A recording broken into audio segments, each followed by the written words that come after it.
à la troisième ligne d'en bas. Ici, la Gemara va nous apprendre d'où on voit dans les psukim que les tefilines se mettent sur la main gauche. Tanoura Banan, 3 lignes d'en bas du Daf Lamed, Vav Amud Bet. Tanoura Banan Yadcha, la Torah nous dit Ukshartam le hot al Yadcha.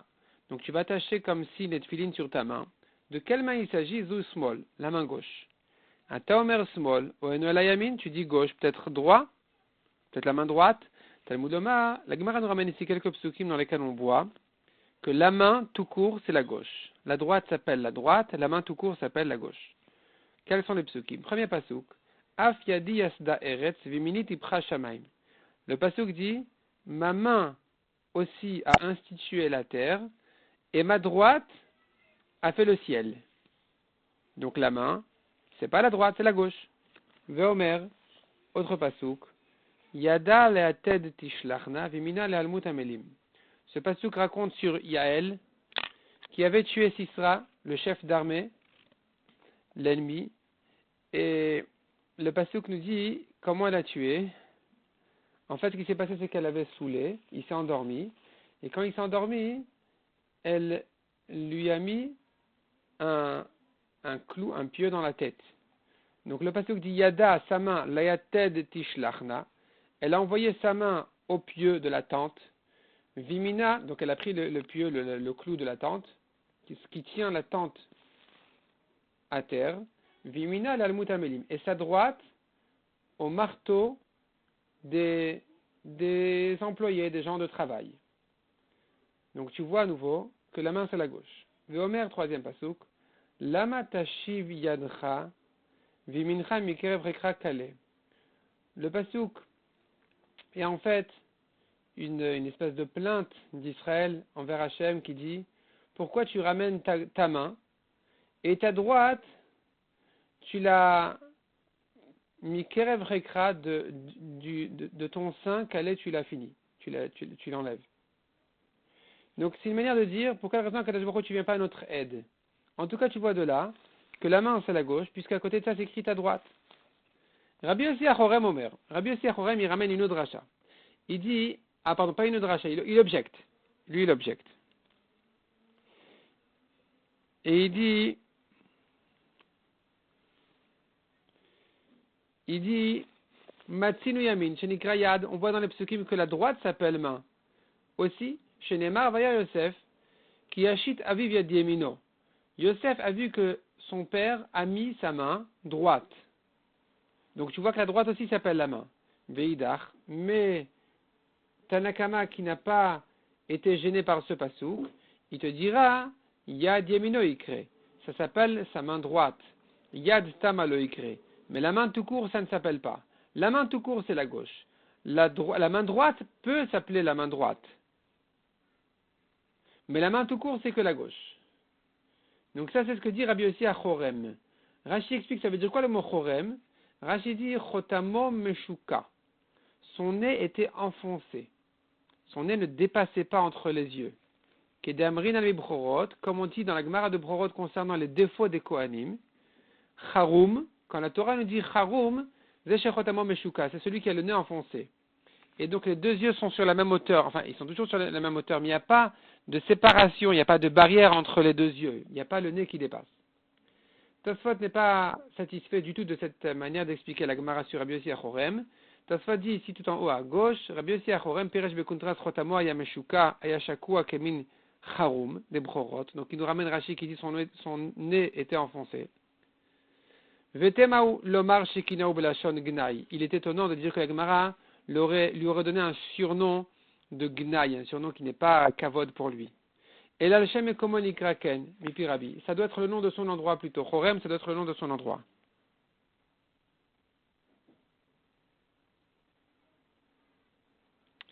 Il y a ici dans Shita Mekubetet au nom de Tosfot au nom de Tosfot Chitzoniot, qui ramène d'autres versions qui voudraient dire aussi que ça se rapporte sur le nom de sa ville.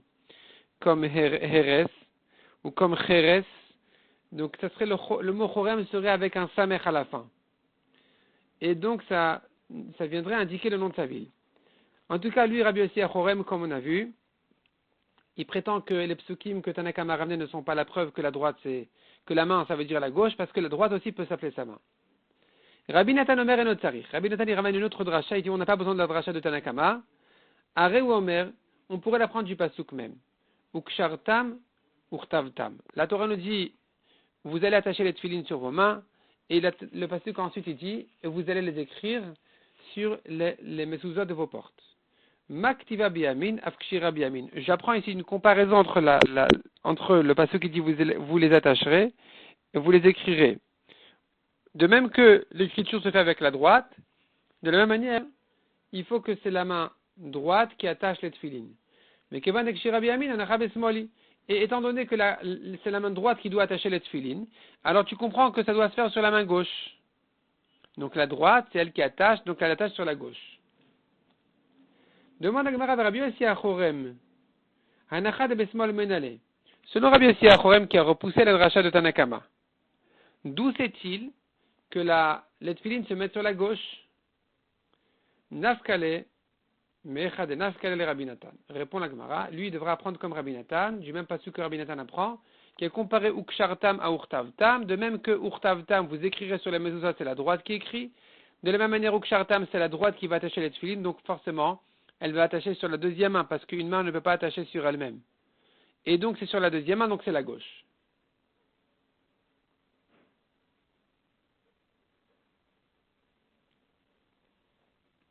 Tosfot ici traite le cas de quelqu'un, donc il ramène la Gemara ensuite. Voyons Tosfot, maktiva biyamin, Tosfot à gauche, maktiva biyamin, afkshira biyamin. De même qu'on écrit avec la droite, on doit aussi attacher les tefilines avec la droite sur sa gauche. Besamour, la Gemara un peu plus tard, Amrina, la Gemara va dire un peu plus tard, de iter, un gaucher, manière tefilin bimino. Il met les tefilines sur sa droite. Shehi, smolo, sur sa droite, qui est pour lui la gauche. Il l'utilise comme sa gauche. Vehashta, donc il l'utilise comme une gauche de manière générale. Sa droite, c'est comme une gauche. Donc il doit mettre les tefilines sur la droite. Vehashta, Tosfot maintenant pose une question. Et maintenant, Adam à côté vimino ou sh'ar rov ma'asav bismolo. Si quelqu'un il écrit de sa droite, mais la majorité de ses actions, il est fait avec sa gauche. Yesh li istapek bezemen manière tefilin. On pourrait se poser la question, se douter sur quelle main il doit mettre les tefilines. Donc d'une part, on devrait dire qu'il met les tefilines selon, c'est la main qui écrit qui est notre référence. D'après la dracha de ukshartam urtavtam, on devrait se référer à la main qui écrit. Pour la main qui écrit, pour lui, c'est sa droite. Donc il devrait mettre sur la gauche. Mais peut-être que d'autre part, il faudrait mettre, selon d'autres drachot de la Gemara, il faudrait mettre plutôt sur sa droite, parce que la main droite, c'est sa main faible. C'est vrai qu'il écrit avec la droite, mais c'est sa main la plus faible, il fait la majorité de ses actions avec la gauche. Donc Tosfot est en safek ici sur quelle main il doit mettre les tefilines. Tosfot dit peut-être que on devrait le comparer à quelqu'un qui utilise ses deux mains de manière égale, et sur ça la Gemara dira un peu plus tard qu'il met sur sa gauche. Donc Tosfot il est ici il est en doute et un peu il tend vers dire qu'il faudrait mettre sur la gauche. Dans le Shulchan Aruch, le Shulchan Aruch ramène une marloquette à poskim, comment trancher dans ce cas-là. Il y a encore une marloquette à cholim, comment trancher dans cette marloquette du Shulchan Aruch. Et donc celui pour qui c'est actuel, il faut vérifier dans les poskim exactement qu'est-ce qu'il doit faire. Il doit y avoir ici une différence entre les Sfaradim et les Ashkenazim aussi. Est-ce qu'on va trancher selon la main qui écrit ou selon la main qui agit, qui est plus active? Revenons à la Gemara. Ravashi Amar. Ravashi il a une nouvelle dracha. Il dit la gauche, on la prend du pasuk mi yadcha aktiv behe. La Torah dit de mettre les tefilines al yadcha. Yadcha s'écrit avec un he à la fin. Dans une des parachiotes des tefilines, c'est écrit yadcha avec un he à la fin. Ktiv behe, dit la Gemara, c'est écrit avec un he à la fin. Et qu'est-ce que ça veut nous dire? Donc keha, c'est la main faible. Puisque le mot yadcha, il peut se lire yad keha, ce qui veut dire la main faible. Donc les tefilines se mettent sur la main faible. Ou bien, selon une version de Rashi, yadcha avec un he, ça devient un féminin.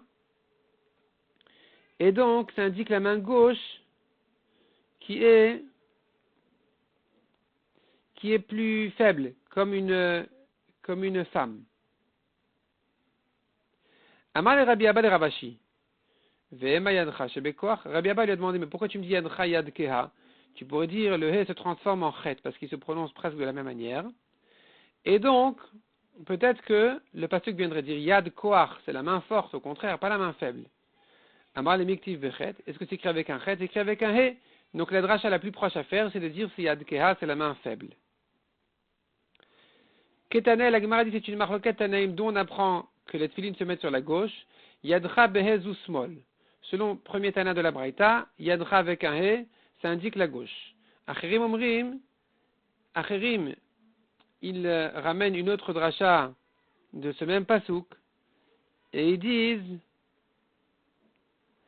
yadcha les rabot et agidem. Le mot yadcha vient inclure yadcha avec un he à la fin, selon la correction du Metorat Hachas. Yadcha vient indiquer l'homme, vient inclure celui qui n'a pas de main, celui qui n'a pas de bras, lui aussi doit mettre les tefilines. Qu'est-ce que ça veut dire qu'il n'a pas de bras? Ça veut dire que son bras il est abîmé, il est quasiment paralysé. Et donc le mot yadcha viendrait indiquer yadkeha dans le sens une main qui n'est pas active du tout. C'est pas sa main faible, c'est sa main qui est abîmée. Et il doit mettre sur elle les tefilines. Tosfot dit, c'est pas une marloquette ici entre Tanakama et Acherim. Ce sont deux drachot sur le même pasouk. Donc Tosfot dit, un ozra patur minat tefilin. Pardon, il se rapporte sur la suite, Tosfot. Sur la suite. Voyons la suite de la Gemara. Tanya Idar. Un ozroa, celui qui n'a pas de bras, patur minat tefilin. S'il n'a pas son bras gauche du tout, il est patur de tefilin. Acherim omrim yadcha les rabot et agidem. Acherim disent que le mot yadcha avec un he vient inclure le guidem, donc il y a une main paralysée, une main abîmée. Et il met sur elle les tefilin. Sur ça, Tosfot dit, ils ne sont pas en marloquette. Celui qui n'a pas de bras du tout, il est patour. Celui qui a un bras qui n'est pas du tout efficace, il met dessus les tefilin. Donc Tosfot dit, en ozroa patur minat tefilin, acherim omrim yadcha vechule les rabot. Donc et agidem, maramar chada ou maramar chada, chacun dit sa dracha, lui, il veut le plier, ils ne sont pas en marloquette. Revenons à la Gemara Tanu Rabbanan. Iter le gaucher. Manière tefilin biminosh ou smolo. Il met les tefilin sur sa droite, qui est pour lui la gauche, parce qu'elle est plus faible. Vatania demande à Gemara manière bismolosh ou smolosh al kol adam. Autre Braïta nous dit, il met sur sa gauche, qui est la gauche de tout le monde d'ailleurs. Amar Abaye kitanya haï, la Braïta qui dit de mettre sur la gauche, besholet bishte adav. Il s'agit de quelqu'un qui utilise ses deux mains. Ses deux mains sont égales. Elles sont les deux fortes. Et puisqu'il utilise la droite aussi, alors il doit mettre sur sa gauche. Sur sa gauche qui est la gauche comme tout le monde. Mais s'il est que gaucher, il met sur sa droite. Tana deve menaché. Aliadcha, quand la Torah nous dit que Shartam le hot aliadcha sur ta main, c'est quoi sur ta main? Zuki boret. C'est la partie, c'est l'os supérieur du bras. Benenecha zukod kod. Entre tes yeux pour les tefilines de la tête, c'est sur la tête, c'est sur le haut de la tête. Hecha, où exactement? Amre de Rabbi Anaï, makom shemochosh el tinok rofes. À l'endroit où la tête du bébé est molle. Elle est molle au milieu de la tête en haut. Il y a un endroit qui est mou parce que l'os ne s'est pas encore fermé là-bas. Et c'est là, ça, c'est jusque là-bas qu'on peut mettre la tefilin. Jusque là-bas. Et donc, depuis, en fait, la racine de la fin des cheveux, jusqu'à la hauteur de cet endroit-là qui est molle chez les bébés. Il faut faire attention. Les poskim disent de faire très attention que les tefilin ne descendent pas après la racine des cheveux. On ne va pas selon la taille des cheveux, on va selon la racine des cheveux. Si ça descend plus que ça, et que ça rentre sur le front, c'est comme si les tefilin étaient restés dans leur pochette. Il n'a pas fait du tout la mitzvah.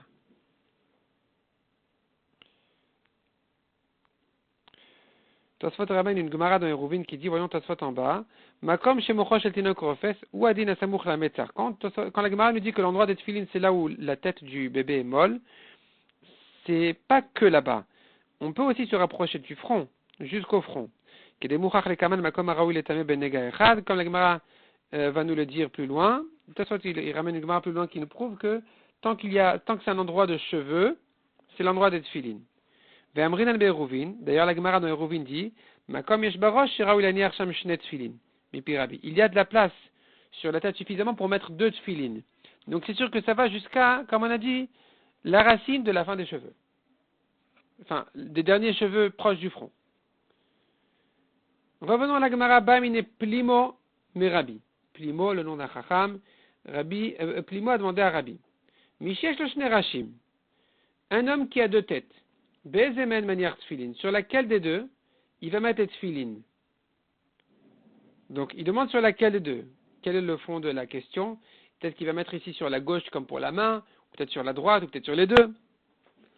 Amarle, Rabbi a dit à Plimo, puisque tu te moques de moi de me poser des questions pareilles, qui n'existent pas, alors tu dois être puni. O kum gale, soit tu pars en exil maintenant, o kabel al arshamta, soit tu prends sur toi un idouille. Donc, autrement dit, c'est quelque chose qui n'existe pas. Adeachi. Alors, Tosfot dit, voyons d'abord Tosfot. Okum gale, Tosfot en bas, okum gale vechule. Baolam azeleka. Ici, sur terre, ça n'existe pas quelqu'un avec deux têtes. Mais sous terre, ça existe. Qu'est-ce que ça veut dire? Aveliyesh ba midrash. Tosfot nous ramène un midrash qui raconte. Ashmedai qui était le roi des Shedim. Hotsi mitachat karka, il a sorti de sous la terre. Adam echad sheshlo shne rashim. Un homme qui avait deux têtes, l'ifne Shlomo HaMelech. Il est présenté devant Shlomo HaMelech. Venasa Isha Volid Banim. Cet homme-là s'était marié, il a eu des enfants Kayotsebo comme lui, Bishne Rashim qui avait deux têtes, mais Kayotsebe Ishto Berosh Echad. Il avait d'autres enfants qui, étaient comme sa femme qui n'avait qu'une seule tête.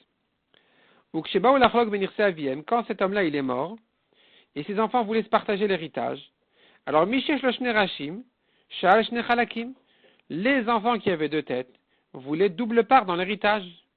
Ils disaient, voilà, moi je suis deux, j'ai deux têtes, je suis deux. Ou Baouledin Ifne Shlomo. Ils sont venus chez Shlomo HaMelech pour qu'il les juge. Mipirabi. On n'a pas ici la suite de l'histoire, mais dans Shita Mekouvetet, il nous ramène la suite de l'histoire. Qu'est-ce qui s'est passé? Shlomo HaMelech, pour les juger, qu'est-ce qu'il a fait? Il a couvert une tête, il a versé de l'eau chaude, très chaude, sur la deuxième tête. Et cet homme-là s'est mis à crier de ses deux têtes. Et donc Shlomo HaMelech a dit, si c'est comme ça, je comprends que ce n'est qu'une seule personne. Et donc il prendra comme ses frères qui n'ont qu'une seule tête. Donc en tout cas, revenons à la Gemara. Cette histoire, donc Rabbi a dit à Plimo, tu dois être puni parce que tu me poses des questions, tu te moques de moi, des questions qui n'existent pas. Mais la Gemara nous dit, Adeachi, le temps qu'il parle, Ata ou Gavra, est venu quelqu'un, à Marle, il a dit à Rabbi, je viens d'avoir un bébé qui est né avec deux têtes. Combien je dois donner au Kohen comme Pidyon Aben? 5 slaim ou 10? Ata ou Saba, Tanel. Est venu un ancien, un vieux, et il lui a enseigné la réponse.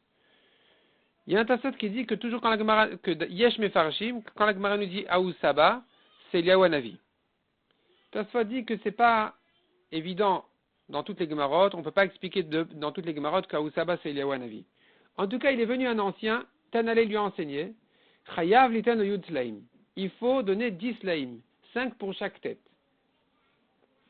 Demande à Gemara Eni, est-ce que ça existe? Eni, est-ce que c'est vrai?